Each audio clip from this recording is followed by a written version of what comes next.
If you have purchase order number, go to the Purchase module, drop down and select Supplier Invoice Submission. Enter the purchase order number and select Submit Invoice. This will create a draft invoice form.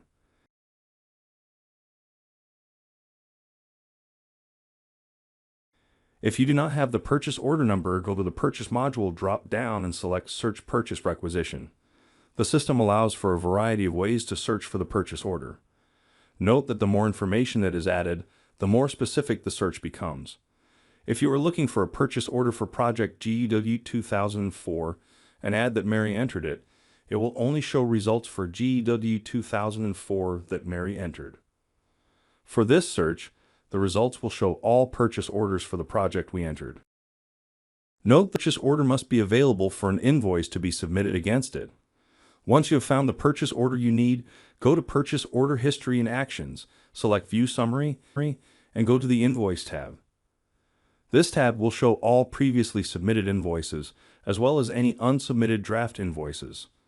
The status of Exported to BST means that the invoice has been reviewed and sent to accounts payable for vouchering in BST.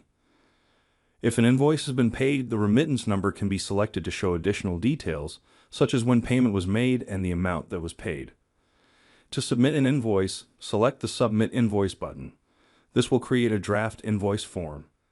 On the invoice form, review the supplier information to ensure the supplier's name and remit to address on the supplier's invoice match what is on the form. If it does not, your invoice may be canceled. The invoice form will also show the payment terms, the PO amount, and the total of submitted invoices. Next, please enter the supplier's invoice date. After that, you will need to enter the invoice number. And then you will need to enter the amount that should be paid. The next step is to upload a PDF of the invoice and any other applicable backup.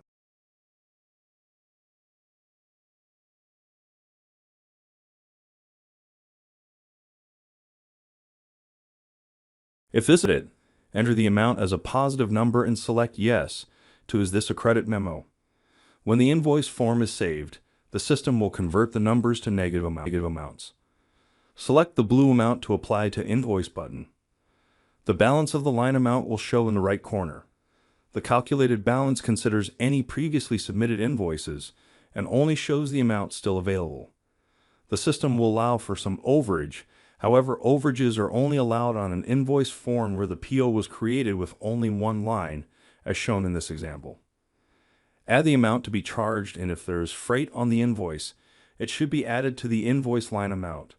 However, tax will need to be broken out into the tax box.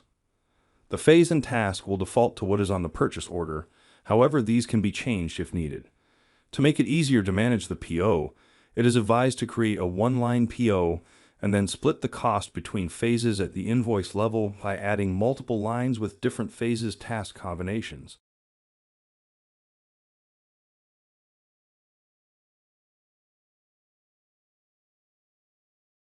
Once all are added, the number in the total amount box must equal the amount that should be paid box at the top of the form.